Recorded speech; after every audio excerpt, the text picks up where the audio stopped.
Hey guys, this is Anta. Welcome back to my channel. Today's video is my review of Eye of the World, first book in Wheel of Time. I'm planning to do reviews for every book in the series, so going forward it will get difficult to talk spoiler free.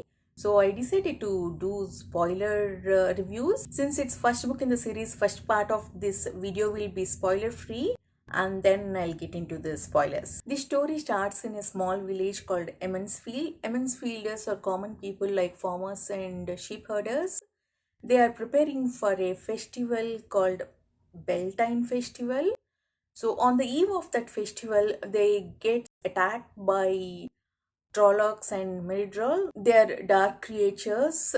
I'll get into the details soon. Luckily for them, Aes Sedai, Moraine, and her warden Lan are in that village at that time, so they help them to get rid of them.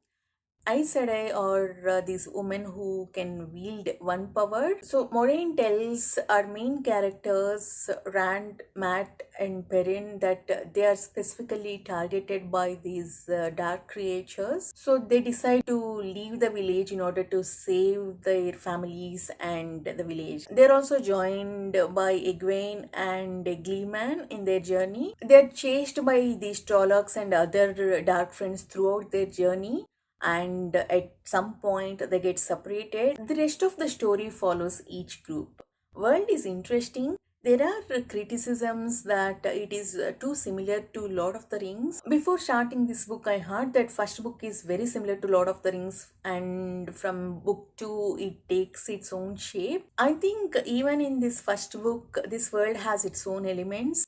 I'm not saying there are not any similarities with Lord of the Rings. They are definitely there. There is this chosen one concept, and there is a dark one, and these dark creatures, Trollocs are similar to Uruk-hai, and Meridrol are similar to Nazgul. The story starts in a small village similar to Shire, which is far away from all the fighting, and it has something called Mount Doom. It spells different with HDHOOM, but too similar to ignore that. However, Jordan managed to add his own twist to all these elements. None of them are in place just for the sake of it. There is a difference between inspiration and imitation. As long as it is only inspiration, I don't mind that. Personally, these similarities did not bother me in this book. I could easily ignore them and follow the story. And Jordan also managed to improve on one of the criticisms of Lord of the Rings, that is the lack of female characters. Lord of the Rings barely had female characters. There are a couple of them, but they don't get much time. But I loved female characters in this book, every single one of them. Egwene and Nynaeve were my favorite characters from book 1. They have their own agency. I wasn't really expecting that. I knew about Moraine's character. I have seen Rosamund Pike's posters in Wheel of Time show ads. So I knew she plays a major role in this series, but I wasn't really expecting Egwene and Nynaeve this early in the story. I like that they are on equal footing with other characters like Chosen One. Actually, Jordan's character work is really good. He managed to give agency to every character, even small characters. Even small characters like innkeepers, we see them in only a couple of scenes. Even they are interesting. I hope it continues in rest of the series. In the prologue, which was set around 3000 years before the current timeline, we see the dragon. It doesn't mean the creature dragon, it means human, but one who can wield one power, who has the power to defeat the Dark One. I forgot his name. Louis Telemon or something. Please forgive me. I read this in 4 days to be ready for the live show. 750 pages in 4 days was tough for me. I did not take a single page of notes. So all names flew from my head. So we see this guy, this dragon in prologue. He defeated the Dark One by then. After defeating the Dark One, after imprisoning him, he goes mad and breaks the world. And later we get more details like all male Aes Sedai were driven mad. I think that's the final revenge Dark One took. All these small details we get along the way, like as part of Gleeman's stories sometimes as part of these chosen ones' dreams. And there is this prophecy that a dragon will be reborn, same man, but different lives or something like that. So there are many references about previous dragons. There are so many names, and there are so many previous wars were mentioned, like 300-year war, like something happened before 1,000 years. As much as I like this world, I'm not a big fan of this kind of world building. I need qualifiers to remember, like at what time period that war happened, or what is the name of the war, or who fought who, something to remember. I just hope we get those details soon. For book one it is okay, but more than that I need more details. Coming to characters, I like all of them. Definitely Egwene and Nynaeve were my favorite characters, but I liked all of them. In this book actually there are three chosen ones. We are not sure yet why that's the case. So Rand, Mat, Perrin are the chosen ones. Perrin is my favorite among them. Rand and Mat are annoying sometimes. I don't hate them, but they're definitely annoying in some moments. Pacing is also okay for me until the last third of the book, and I'm little upset about ending. Ending fell flat for me. I think because of the lack of details. I need some answers to feel that satisfaction. That's why I gave this book 4.25 stars, though I enjoyed most of it. And I'll talk about my issues with ending and the pacing in spoiler section. So my non-spoiler thoughts end here. The first thing I want to talk about is Tom. I did not think he died because we did not see the dead body, but I wonder how he managed to survive one-on-one with Meridrol. I think there is more to him than what we have seen. I just hope we see him again in the next book. And I also liked the prince and princess of Camelin.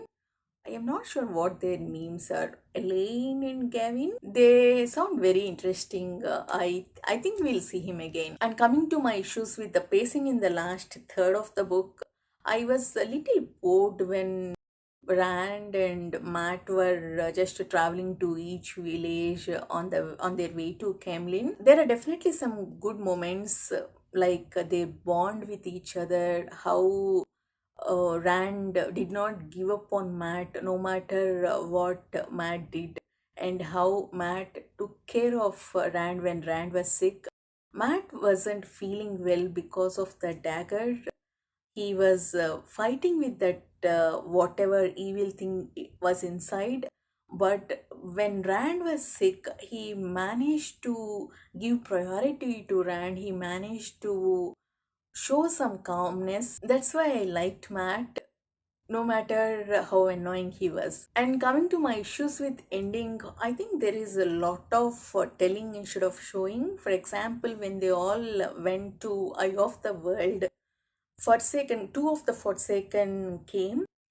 They were supposed to be imprisoned along with the Dark One, but we are not sure how they escaped and how they reached this point.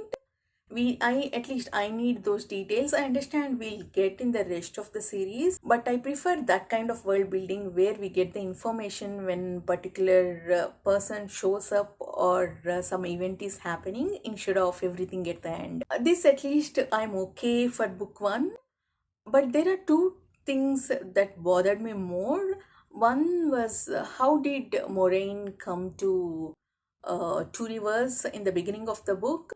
So, is there because of some prophecy, or how did she know the details? And the second one is it was revealed that Rand was Dragon Reborn at the end. At least that's how I understood, because he channeled one power.